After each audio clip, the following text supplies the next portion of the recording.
here considers themselves a designer primarily. Okay. What about front-end developers? Okay. Server-side developers, or like real developers that you don't have to say like a qualification at the beginning, right? Yeah, at work I'm like, I'm a developer. Well, I'm a front-end developer.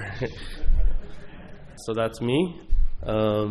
Yeah, so I have mixed feelings about HTML5. Like recently they announced they're going to add DRM for video, and then like once they announced that, then like other community groups started popping up like, let's do DRM for JavaScript, and let's do DRM for like all the things. So I'm hoping we don't go that route, because like that's how I kind of learned was view source, you know. So anyways. But if I'm really honest, this is what I do. I build the legacy apps of tomorrow, right? So as soon as our fingers leave the keyboard and that thing's out in the wild, it's already got a half-life that's ticking, right? So I'm not an architect that's going to build like the Roman Colosseum that people will marvel at for the ages, right? But there is some lasting aspects to a good design, and that like the Minima blogger theme that was shown is still a good theme because it's good typography, right? And basically, you know, we're all in the same boat. We're trying to build software, UI, in a document language, so it's a wonder that like any of us even have jobs, right? So this was the state of mobile in 2007, like spring of 2007. So at this point, the iPhone was already announced, but it wasn't out yet. And so I would love to see like the Gantt chart for like BlackBerry at that time. It's like, and here's a 2-year process, and at the end of the 2-year process, awesome phone everybody's going to want, and it's like this like chaotic explosion, right? I just love that picture, because it's like this is a industry that's about to have like a proverbial piano dropped on its head, you know. So quick non-scientific survey. What's like the most used app on your phone? Just shout it out if you want, or just be thinking about it. Pocket. Tweetbot, Pocket. Any other good ones? Wallet. Clash of what? Clash of Clans? Is that a game? Yeah. Okay. Anybody else? So I just had a coworker take a screenshot of his home screen on his iPhone, and I have this cruddy $49.99 Android phone. Like I test on iPhones in the office, but like I'm too cheap to buy like a fancy phone. And when I was at Verizon, the guy's like, hey, do you want to get a case? I'm like, how much is that? And he's like, $20. I'm like, I have the insurance thing, so if I want a new phone, I'll just step on this one. But this is my screen over on the right. And so, you know, there's like a plurality of apps, right? Like there's no particular one that we always use to the exclusion of the others. So for me, it's tough to say, like, what's the most important app on my phone? It's ironically not the phone app, which is kind of funny. Like, who hear your calls on their phone, whatever. So another non-scientific survey. I'm all about the non-science today. What's the most used app on your desktop? Browser? Any other ones? Browser, right? Yeah, so probably one of these guys, right? So I love this quote. John Alsop, he's organized several conferences such as Web Directions. You know, he said 87% of consumers on smartphone, like all their time is spent on native apps on smartphones. And this was a quote from Business Insider, and he's like, but what is the percentage of the native app called the browser? You know, like, how are they getting those metrics? So yeah, that's what the web would look like with no native apps, because the browser, right, is the most important native app, arguably. Actually, no browser Chrome, so it would look like this. And it would be a black screen, I guess, not a white screen. But so anyways, my point is that, like, we have to give due respect to native apps, right, because that's how we're able to view the web. But what if, like, native won and there wasn't a web? Then we would, like, 995 our way through the world, right? Like, oh, there's an app for that. Like, but if there's only ever an app for that and you can't go to the web, like, you know, your friend needs a website, you can't just get them online. You have to go through the approval process. Like, who wants to live in that world? But also, who wants to live in a world where we try to do crazy things in the web that maybe would be better served as an app, right? So I kind of see it as a both and, not an either or. Here's the article that John Alsop was quoting from. They're asking, oh my gosh, people like apps. Does HTML5 have a feature? Bum, bum, bum. I'm like, okay, so you're writing that on a site with an HTML5 doc type, bro. Cool story. So I think tech pundits and, you know, like bloggers and just people whose income depend on that click-through to that story that has the man bites dog title. They want to distill it down to this, like, apps will destroy the web. And this is a bad example because this is an app, right? But, like, I just feel like, can't we all get along, because Angry Birds runs in Chrome, and it'll run on the native app, And I just love this sidebar here. Like, if you're spending that much on in-game purchases that you need a Visa Angry Birds card, that's indicative of a deeper problem. But anyways, I just feel like, can't we all just kind of get along, So that's kind of what I'm here to talk to you about today.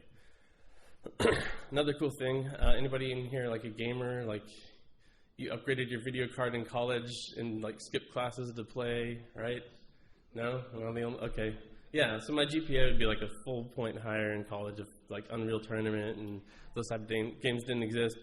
So this is like doubly dangerous to me because I'm curious how it works, and it runs in the browser. So all this, like it takes like several minutes to download all the JavaScript, but this actually runs in Firefox. Mozilla worked with Epic Labs to get Unreal working in the browser natively through WebGL. It's kind of cool. Here's the initial like stats. It only ran in Firefox, took 20 seconds to start up, 40 frames per second.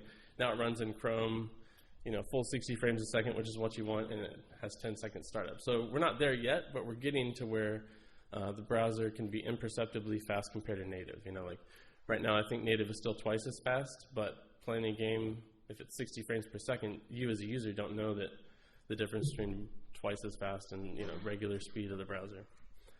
So just fun trivia. Anybody here played Candy Crush? Anybody here set your phone clock ahead so you can get the extra life so it thinks it's tomorrow and you get your extra life sooner? Yeah, our project manager at work did that, which made all her calendar alerts go off. So then we're like sitting around like, hey, it's time for a meeting. And she's like, oh, well, none of my alerts went off today because yesterday I said it was tomorrow so I could get 2 extra lives in Candy Crush. So anyways, it's a horribly addicting game where you can either like pester your friends on Facebook to get an extra life, you can either buy an extra life, or you can cheat like she did. And that makes, through buying extra lives and in-game purchase, $850,000 per day. And I was like, that's crazy, oh my gosh, apps are going to destroy the web. And then I saw that Amazon's revenue per day is $167 million. So that means every 2 days, Amazon is making the annual revenue of Candy Crush. Put that out there. No, I mean, obviously there's a lot more overhead for Amazon to operate as a business, but so I like to say this, like even if HTML5 is supplanted by apps for all the fun stuff, whatever, HTML5 is such a drag, it'll still be the stuff through which we buy everything else, right? So I kind of think of it like this, like when Napoleon was out on the battlefield and was reaching into his pocket for his iPhone, he said to himself, it is not enough that I succeed. Everyone else must fail. So then he decided to march on Moscow, and we all know how that went. If you've seen the Tufty graft, he marches all his troops, and then he comes back, and it's like a little trickle of people limping away, trying to limp for their lives. So I don't think it has to be like that with the web versus native. So hopefully by now we can all agree that like web and native can coexist, right? So that said, here's kind of how we explain things to clients in terms of like the mobile app ecosystem. And then, hey, we're like, oh, we also do server-side development, so let us do your like big data stuff. A lot of clients will come to us and we'll say, okay, so how is your data presented? And they'll like point us to an ASPX page with the code behind. And we're like, yeah, but like your data, and it's so inextricably tied to a desktop website that we kind of need to get them to start thinking like, no, you need to have your data as a layer. Then we'll have like an intermediary API layer built on whatever your language of choice is. And then from there, we will either have a responsive site that consumes that, and that can just be, through a CMS pulling in a data feed, or it can be, JSON over the wire to a mobile app. So then we can start talking about, okay, well now you're going to do a responsive site, or you're going to do PhoneGap, which wraps HTML, or you're going to do Titanium, where you're writing JavaScript with no DOM, are you going to do Xamarin, which is C# that compiles down to native, or are you actually going to take the plunge and like write Objective-C or write Java and do actual native apps? So no matter what your choice, it's important to strive for like 60 frames per second, like Mozilla was trying to get the Unreal Engine to work in the browser so that it works at the same frame rate as your screen can refresh and it looks like native, right? So otherwise you fall into the uncanny valley this is the principle from robotics, where the more you dress up a robot to look like a human and the closer it gets to looking like a human without actually looking like a human, the more weirded out we are. So who here has seen like the movie Polar Express? Yeah. Like digital Tom Hanks, I was like, that guy's going to kill me in my sleep. It feels wrong, right? It looks kind of right, but it just feels off. And so that's the term that like I use to describe a poorly done app that doesn't quite fool us into thinking it's native. So there's a great site out there called jankfree.org that's pretty regularly updated, and it's all about just having performant web pages. So whether that be scrolling that doesn't suck on mobile, or load times that don't take forever on desktop, or whatever it might be, this is a great site. Jankfree.org has great links to other talks about doing high-performance websites. So I just want to talk a little bit about how PhoneGap works. Here's the site, so you know that you got to the right site when you get there, phonegap.com. It was started by a company called Nitobi that was bought by Adobe. I just like saying that. So they're in Canada, and Adobe bought them because they said, hey, this is really great. Steve Jobs has officially driven a stake through the heart of Flash with his open letter to the internet saying not to use it for mobile, right? So now they're betting heavily on HTML5, and a lot of their new tools are trying to, for better or worse, give you the same kind of rich animation experience that you would have in Flash, but in HTML. So PhoneGap is their attempt to bring that to mobile. What it does is it embeds a web view in a native app. So you have basically a native app that has an iframe, not a real iframe, but it's a native app that says, okay, within here is where you put your web stuff.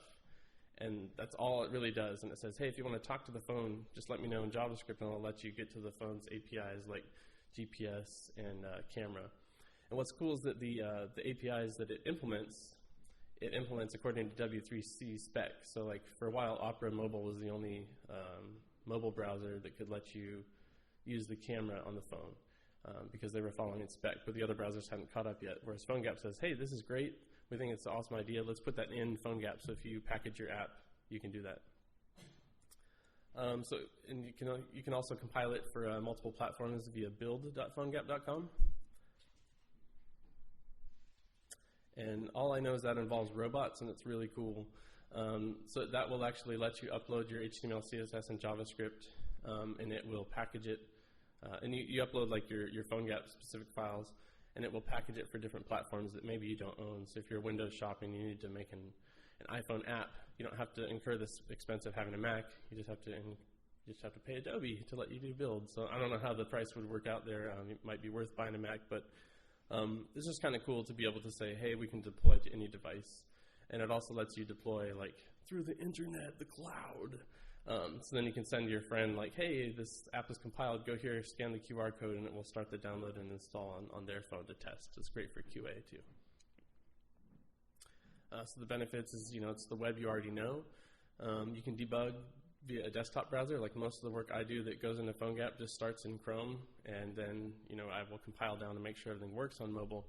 But in terms of like debugging JavaScript errors and stuff, you're not trying to like alert that out in the console like you would with Titanium.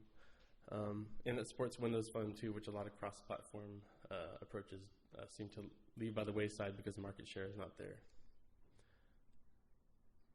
So some drawbacks. The web view is dependent on the OS. So if you do a PhoneGap app for Android like 2.x, you're going to be using browser.apk, which is like terrible. It doesn't support WebGL, and it's like the IE6 of the mobile world.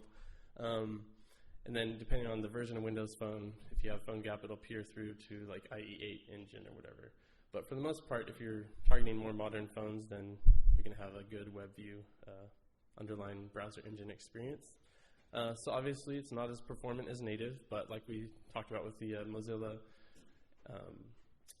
Unreal Tournament example, Unreal Engine example, if you can get to 60 frames per second, the rest doesn't really matter, right? So if it's not as performant, it doesn't matter if the user can't tell. And it presupposes that you have mad web skills, which is probably a pro for this room because you guys are more familiar with web, right?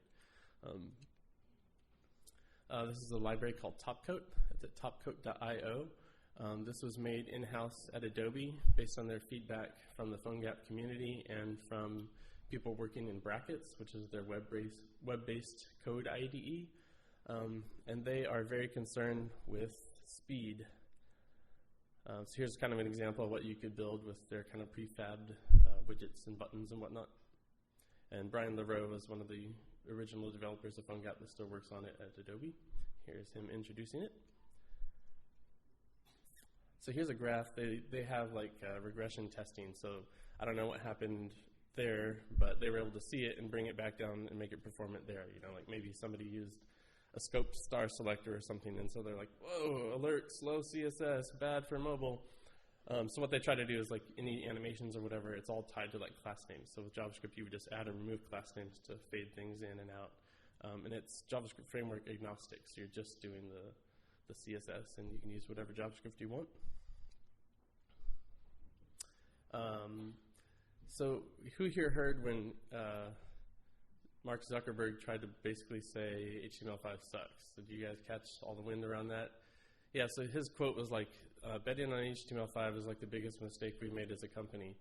And there's been a lot of blog posts and articles that kind of debunk that. Basically, their app was pointing to m.facebook.com, and when you start up the app, it was going out and getting the JavaScript, getting the HTML, getting the CSS. And you go to a new view within the app, it's going out, getting the HTML, getting the JavaScript, getting the CSS. Oh, your friend uploaded an image. That's the only thing that changed. Get the image. You know, so it's getting all these background images, like treating it like a web page. But really what they should have been doing was embedding it within the app itself and only doing data pulls to get what's changed, like the actual data, not, oh, we're going to get that rounded corner image over and over and over again. So initially this was a video, but you can go watch it if you, there's a URL at the bottom, but again, you can get all these slides and then kind of go and click through the URLs. These guys at Sencha, they took issue with that, and they said, no, HTML can be fast, and this video shows side by side, like on the left is the native Facebook app, and on the right is their HTML5 app, and they were showing like, oh, here we go, we're scrolling, and it works, and like feature to feature, one to one, they were able to recreate an HTML, you know, doing it the right way versus kind of pulling data every time. And when they go from view to view, it actually retains the data. So if you're on your home page or your news feed, then you go to another like view your friends info and you go back to the news feed, it's still there, whereas in the native app, at the time, this might have been fixed since then, the native app would re-pull the news feed over and over and re-pull your friends info, even though it probably hadn't changed in the like 0.5 seconds since you looked at your friends info last, you know. Okay, so now I want to talk a little bit about Titanium. Who here has heard of Titanium or used it or seen me complain about it on Twitter? Okay, so Titanium, I thought I was really going to like it when I started, and I did at first. It lets you write JavaScript to do everything, basically, and it has like mappings between JavaScript and the native APIs. They actually came out with an approach called Alloy, which is the MVC approach. So you have models and views and controllers, and your views are all XML that get parsed into JavaScript, become JavaScript objects that become native code. It's kind of weird. But you know, for the most part, it's really cool, keeps things organized. Gives you native UI technically, but like an out-of-the-box button on iOS on Titanium is just like blue text with like a gray border and a white background. So it doesn't like look like the OS buttons would. You still have to style them. So that was kind of a drawback when we started with it. It supports iOS, Android, BlackBerry.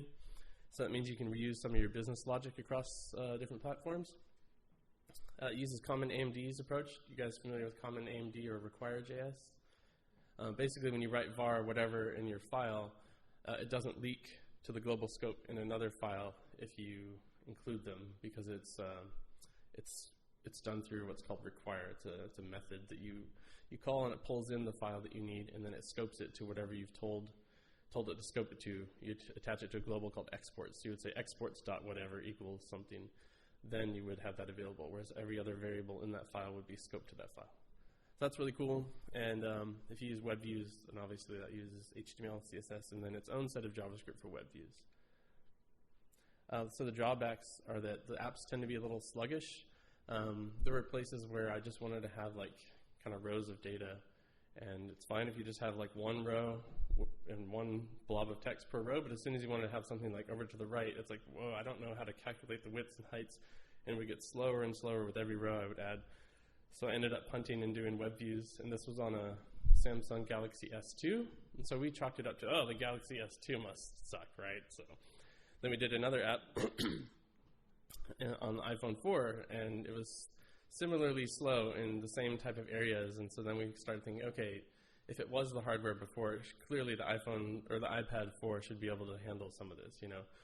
So I ended up doing web views, and kind of my official stance is no more titanium, please, salespeople. Like, because I think a lot of businesses initially they want to, you know, write once, suck everywhere, and we're happy to help them with that. But we want them to write once and succeed everywhere, right? So one bad thing is because the views are XML, I assume that there's like going to be some sort of DOM traversal, but there's not actually because it parses that into JavaScript objects. And so if you misspell like an attribute on your DOM element, or you misspell the XML tag name, it'll say there is no first class property called that thing because it just maps it like one-to-one to the JavaScript that Titanium generates. There's no first-party way to test your code, so regression testing is difficult. I end up like logging out in console, like got to here 1, got to here 2. Then I'm like, so somewhere between got to here 53 and got to here 54, which is like 50 lines of code, somewhere in there it went wrong. So then I'm like, got to here 53.1, 53. And then I like finally find what was wrong, you know. Another thing too, I don't have it listed here, but you know, every abstraction can leak and will leak at the most inopportune time. So in Java, on Android, you have strongly typed variables, right? So if it's an int or it's a string or whatever. So I was trying to apply what started as a number and make it the value of an input in a Titanium input, like a native view. And I just said, like, assign that value, and it kept crashing to the home screen, like no logging. I had all these logs set up to try to catch what was going on. Then I was like, surely it's not a problem with strings, right? And so I called toString on it before I put it in, and then it was fine because Java wanted it to be a string. JavaScript doesn't care, and normally in the DOM it'll fix it for you, but there I needed to actually change the number into a string. So just weird things like that. A little bit out of file size because of the Titanium framework. And if you do pay for support, like we paid $5,000 a year for premium support, and they wouldn't give my coworker the time of day because only 2 of us were like on the support license or whatever. So that's not a failing of the framework, that's just a fail on Accelerator's part. All right. Oh, and here's a great example. This was NBC's app, like in the App Store on the iPhone. We're just using it, and this came up.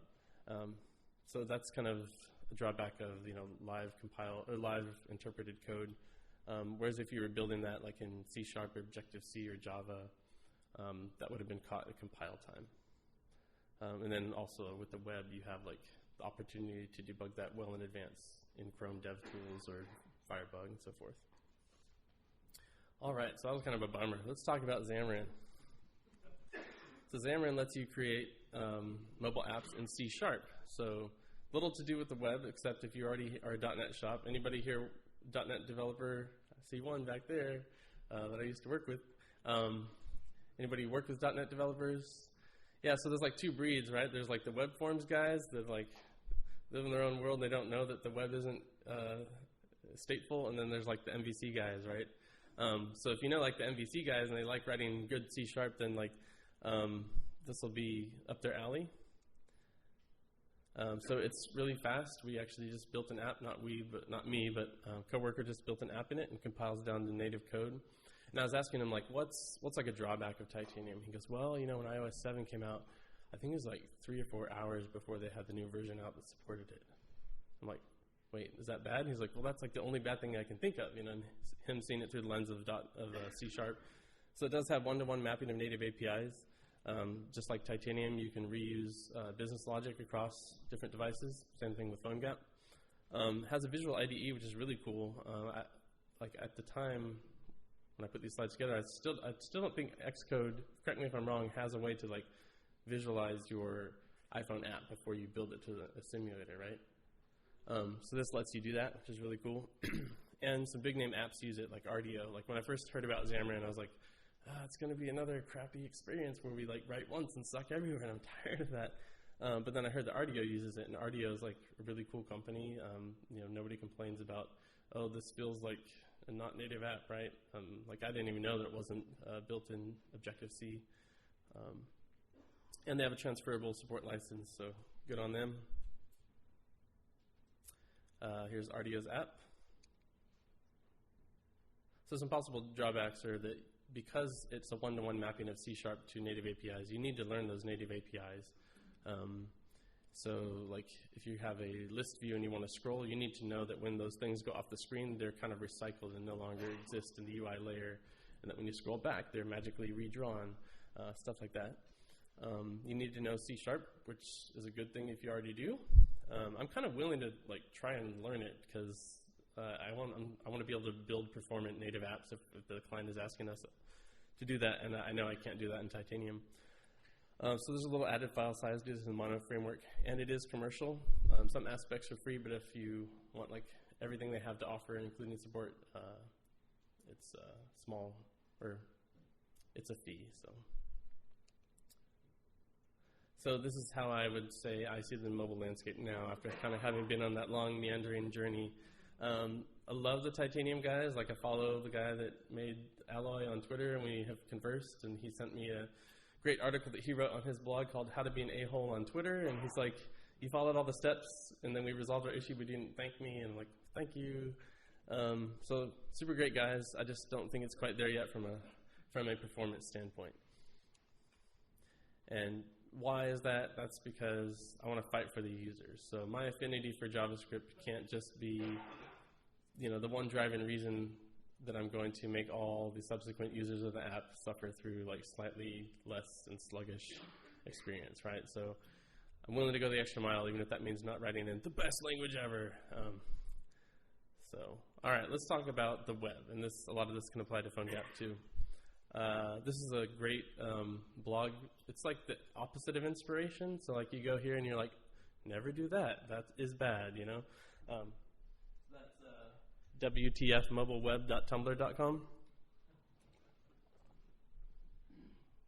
And what I love here is that like the developers have gone through the forethought to catch what device you're on. They know that you're on a mobile device. It's like, okay, well you could serve up an experience appropriate for that. But instead, they're just like, whoa, why are you viewing this on a phone? That's crazy. You need to go download Flash here, or like click to our optimized for iPhone or optimized for iPad. Like, can't you infer that based on screen size? I don't know. It just seems crazy. So anyways, this is a great example of what not to do. There's so many just gems out there. So kind of think of page layout today as, like 960 was this big thing. And if you ever want to like really paint yourself into a corner, name your framework a number. So people were like, hey, is there going to be like a 1280 960 at some point? I'm like, no. But there is this, and people made fun of 960 and called it unsemantic. So I was like, screw that. I'm going to take your word, and I'm going to steal it for me, because unsemantic.com is available. So unsemantic.com is my fluid grid that is kind of based on the same principles of 960, but won't lock you into fixed width. And I'm looking forward to the day that unsemantic can be crossed out, because one great day, tomorrow being qualified by when IE11 is prevalent and IE8, IE9, and IE10 finally die off, Flexbox will handle everything that we wanted grid systems to do for us up until now. So the days of like float-based layouts and clearing and display table cell and all that crap will go away, because Flexbox lets you just arrange things on the page. Like the web probably ought to always have worked, but we're now getting it. And this is a great site. Just shows all the things that Flexbox can do. So I'll give you a chance to write that down. philwalton.github.io solved by Flexbox. So I was like, yes, I can't wait to like put banners on all my like framework sites and say like, don't use these anymore. There's a better way. But until then, I keep making great frameworks because I am a glutton for punishment. So everybody jot that down that wanted it. Paul Irish, his full-time job is to teach people to use Chrome. So go Google for like Chrome developer tools, Paul Irish, and there's like hours and hours of videos of him telling you how to be awesome. I just stumbled across this and I had to share it. I thought I was going to have to write like tons of code in this native app to have a barcode that, you could say, hey, you're out of this product. And you type in the SKU, it gives you a barcode, the store manager scans it, and then they've ordered the product right from your, scanning your phone. And so we were like estimating it out, like, well, in native code, we could do this, this, and this. Well, maybe if we do a web view, we can like absolutely position spans or divs and like stretch them and like have them have a black background color or whatever. And then I found this font, which is intuitively named ID Automation HC39M, so remember that. And this is actually the font in action, where you just type letters, and then it comes with the letter, and it has the barcode above it. So that's super awesome for mobile apps that have to have barcodes in them. So what I thought was going to be like days, I think we estimated like a week to even like learn how barcodes work. Like, okay, an H is like how many lines, and like make sure we're drawing them okay, and they're not anti-aliased or whatever. But it was like 15 minutes of me adjusting the font size to make sure it took up the full width on like landscape and portrait. So yay, HTML5. That's like overarching HTML5. I know that's like a font thing, but so yay, JavaScript. Who here has heard of jQuery? It's kind of this obscure little, I don't know if it'll take off or not.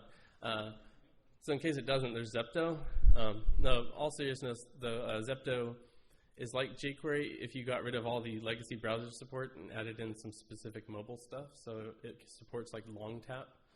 So if you press your finger and you hold it, that's a long tap event that gets fired in Zepto. It supports swipe events, things like that.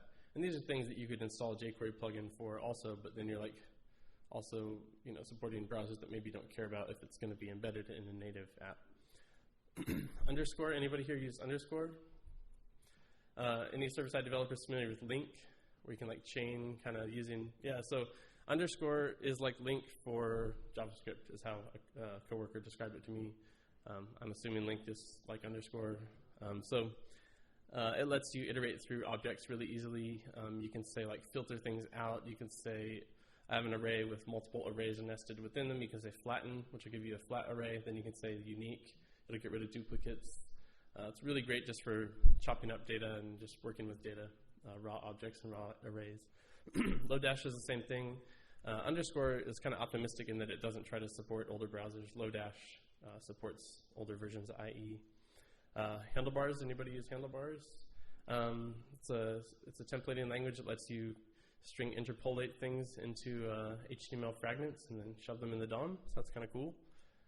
That's how I got my feet wet, and then eventually realized, hey, I don't want to like write all this code to fire events when objects update or whatever. So then, enter all these great frameworks. So we've started using Knockout and Durandal as of late. Just kind of get to that in a second. Here's the yay screenshots. So a few caveats of the web, right? I wanted to find a more up-to-date example. This is from 2010, but you can kind of get it's amazing how fast the web has been moving. Like 2010, Chrome 5. We're like, Chrome 20 something now? But anyways, if you shrink all these bars, because smaller is better for obviously newer versions of browsers like Chrome and Safari and everything. Here's the iPhone 4S. So let's be generous and say the iPhone 5 is there, and IE8 is over here. All these amazing things we can do on desktop, we're not quite there on mobile yet. So we just need to be careful what we're trying to do in JavaScript versus what we want to do in like CSS animations that are hardware accelerated. So it's not all gloom and doom. But this is a really long article. Like, you can see the scroll bars like right there. Super good read if you have like 5 hours. I chunked it up into several days to read through, but he's basically saying, I'm not just soapboxing and telling you native is better. I'm not even saying anything about native. I'm just saying mobile web apps are slow and here's why. And so it's a really good article about things you can avoid, and other articles are linked to from here on how to not bog down your web apps on mobile. This one is kind of gloom and doom because it's, as this author said, the buggiest Safari version since 1.0 on iOS 7.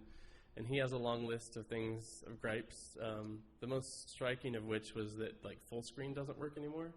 So if you're like a HTML5 game developer, you can't say, give me all the space. It's like, no, we'll give you a little subset of the space, which kind of sucks. This is not a symptom in a PhoneGap app, though, so you can continue to use the whole screen, which is kind of cool. So if anything, this is going to push, I think, people that would have done a mobile site more towards the PhoneGap route, for better or for worse. So why have we started using Durandal and Knockout? Knockout is an MVVM, which is Model View View Model. That's a concept from like native app programming that has made its way to the www. I just thought it was so cool how it's like a Charlie Brown. Anyways, I won't dwell on that. So it has two-way data binding, so you can tell the DOM, receive these JSON properties, and then when it comes in, it'll get shoved into the correct part of your template, and you can do loops. So you just write like one table row, and it will generate as many as the data supports. Then if the user changes the data, you can reflect those changes in your UI, and then propagate them back up to the server. The UI is declarative, which I like. The markup is in the markup, not in the JavaScript. Facebook recently announced React.js, which is their attempt to let you write HTML in JavaScript. And I was like, anybody else throw up in your mouth? Me too. So I don't think that's the right way to go. And Angular, Knockout, Ember, all these other frameworks are getting away from that, whereas Facebook thinks that's a good idea. And then it gets parsed into JavaScript that turns into minified code or whatever. And observables are great, because if data changes, the UI updates. And that can be a data change caused by the user, or that can be a data change caused by the server. So if you hook that up to like a WebSockets backend, you could potentially have like a real-time, stock market type looking Bloomberg, like charts and graphs that are all changing based on real-time data coming from the server. Whenever I type Knockout, I always think of Street Fighter. Anybody else in here? Yeah? All right. Hadouken. So highlights of Durandal is that it picks up where Knockout left off. The author of Durandal made a framework called Calburn, which was a full kind of framework for Silverlight. Then he made another one called Calburn Micro that kind of took just the data binding and just the logic and everything out of it, and kind of left the UI to be done by designers and developers. So he kind of took those same concepts and brought them to the web. So it starts off where Knockout left off. And it has routing based on changes to the URL. So if you go to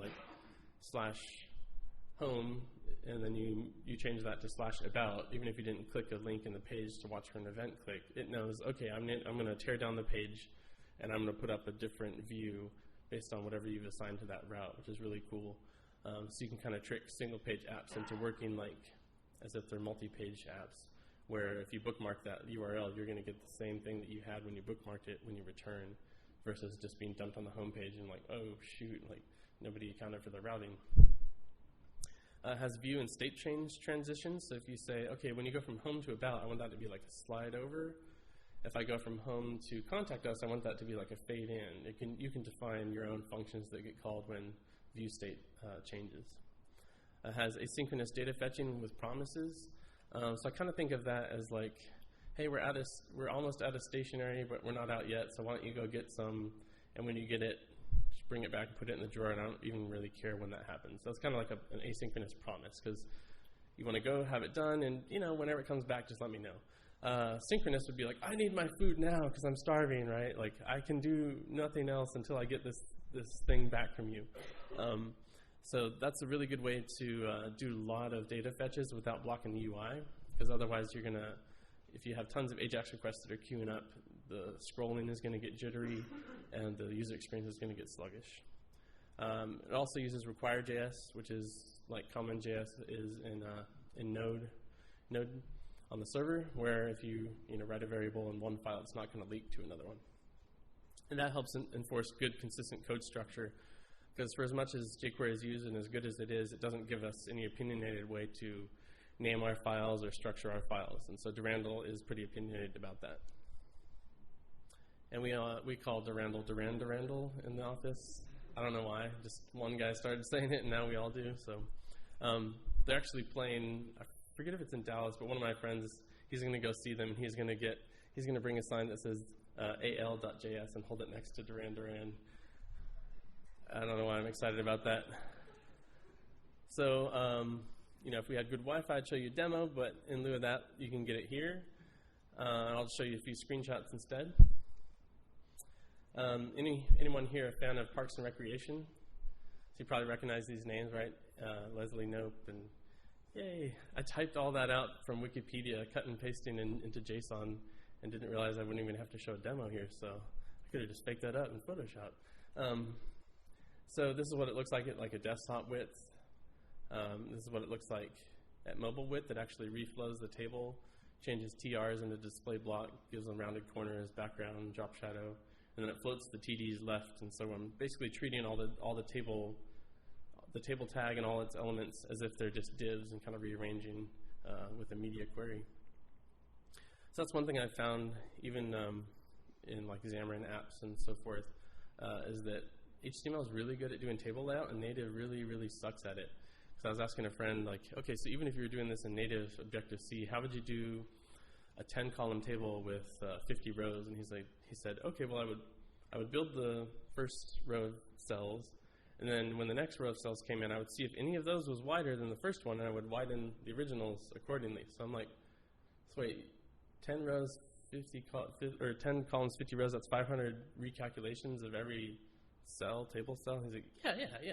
You just write that in a loop. I'm like, yeah, I'm going to do a web view. Thanks for telling me you're crazy. So I don't know. I was thinking, like, what's a good example? You know, tables are great at, or HTML is great at tables. So yay. I really wanted to show off that that's a fixed header, because that's hard to do too. Because supposedly position fixed sucks on native, and I would kind of agree with that, even though it's supported in the latest iOS, like even on an iPad with good hardware acceleration and everything. It still is kind of jittery and it will jump. So what I did is I made a div that goes around all of this and made it position absolute and pinned it to the far corners of the browser. Then I made another div outside of that one and pinned it to the top. I've cloned the table head out, put it in the top in the div, and then so now the thing behind scrolls, the HTML tag actually has overflow hidden, and that keeps it there. And then on window resize, it recalculates. It's redonks. Wish I could show it to you. Actually, come up later, and I'll show it to you on my laptop because it works on my machine. So here's the how I made the header. I have a div in there so that I can ask the divs, like, hey, how wide are you? Because I want to make your clone over here the same width as you change. And the reason that doesn't work just natively with a detached table head is that there's no table cells in the body making it wider or narrower. And TDs will lie, THs will lie when you ask for their width. They'll give you the width they think they ought to be, not the width they really are. So that's why I have a div in there. Here's an example of knockout. You would say data bind text first name, and you can pass it a fallback. So here I'm doing like an M dash with like a wide dash character. Here you say data bind for each, and I have cast as the name of my JSON, so it's the cast of the show. So pretty straightforward. And then here I have data th, which is my own made-up thing. I love data dash. Like, it's so awesome in HTML. You can make completely invalid attributes if you just attach data to the beginning. Like data dash peanut butter dash jelly would be valid. It's so sweet and kind of peanut buttery. So that's what brings these in, because I ask for what is in that attribute, and then I shove it down into a before content before, so that at mobile widths you can hide the entire table head. So that's kind of cool. Better if I could show you, but it's all right. So here's my data, var cast JSON. I didn't want to worry about network connectivity, so I just had it be an actual file that was in the page. But you would really do like an AJAX call to get this. So here's an observable array. And what's really cool is you can say, okay, I'm going to, who here is familiar with how jQuery plugins work? You say like jQuery.fn, and that's the name of your plugin. So you can do the same thing with observable arrays. And basically, I've said, okay, I want to extend the observable array and make it able to sort on the keys. So I have an array of objects, and I want to sort on whatever key is in that object. So then when I click the table header, it will sort the whole table based on first name, last name, that type of thing. And then here's how you would set up a view model. You take a regular JSON object and you pass it to observable array, or if it's not an array, if it's an object, you also have observable object that you can pass it to. And this is the pattern that's, to keep the scope of this throughout. A lot of code examples, you would say self.cast equals app.data. And I like to attach things to the app objects. That way I can manipulate it directly in the browser. If it's in a closure, then I can say app.data.push, and say first name Nathan, last name Smith, character first name like nervous, character last name nervous speaker, that type of stuff. So I don't know, that's a good way for me to kind of be able to play with the data live. So here's how you would watch for the clicks on the table head. Basically, then I just say, okay, go and get the data sort direction and sort by the key. And if I pass in reverse, which is defined here, then it will sort the columns up or down. So yeah, that's it. Sorry I couldn't show you a cool real demo, but again, I'll just leave this up. You can get the slides there. Okay, does anybody have any questions or? Yeah. He basically said my demo sucked, which is fine, you know. I threw it together, but that with Knockout you have what's called it escapes me. Custom bindings. We have used that at work. I didn't show it here, but that lets you have testable unit testable code that can be separate from the DOM. So if jQuery is not present or you don't have the DOM running in a browser, then you can still test your code and know if something failed and run through regression. So like if you add something new, you need to know that by adding that new feature, you didn't break feature X over here that could have had a relationship with a common relationship with the common dependency or something. So he also said my presentation was awesome. So yeah, that's always my fear is when I show code that I always feel like the dumbest guy in the room. So anyways, so yeah, any other questions? Yep. Yeah, I actually have looked at Angular. That table demo was, I took what I'd done in Angular out of a native app and said, okay, I'm going to do it in Knockout since that's the new hotness of what my coworkers are talking about. And so I learned Knockout in the evening and ported over what I had from Angular. So that's probably why it looked a little gross to people that know how to do Knockout correctly. Angular is pretty cool to me. Where it's confusing to myself, even being familiar with it, and then people that are kind of coming up to speed on it, the transclusion, which is the fancy word for their scope injection, that seems to be kind of a barrier for people kind of wrapping their heads around it. So the way I used it in a native app was just basically to say, okay, Angular, watch for this object to come in, and then put it in the DOM, and if changes happen, then fire an app-wide event, which you can do in Titanium. You say ti.app.add event. So that would actually just fire an event of whatever was in there, and then I would grab that at the app level and use it rather than try to send it over the wire to a server or something. So the whole time I was using Angular in that native app, I was wondering, do I actually want to use this in a web app ever, or is it really better for what I'm using it for here? And so I don't know. Having used Knockout and Angular, even Knockout just briefly, I think Knockout is a little easier to understand because you say ko.apply bindings when you want to, say go apply this to the DOM, and you say, you can do observable arrays and that type of thing rather than firing a synthetic event that tells Angular that the object changed. So yeah. And I could very well be using Angular wrong. That's entirely possible.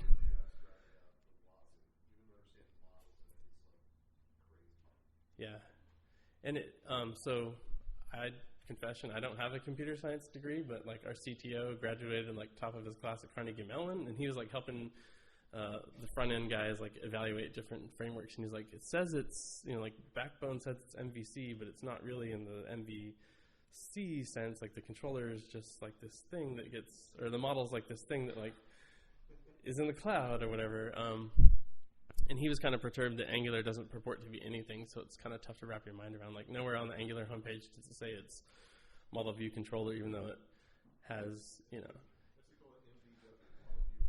Yeah, it's MVWTF, right? So in Angular, in the HTML, you would say data-controller or ng-controller points to, whatever. But yeah, for me, it was a little bit hard to wrap my mind around, but I just didn't want to write handlebars templates, tons of them all over the place for web views.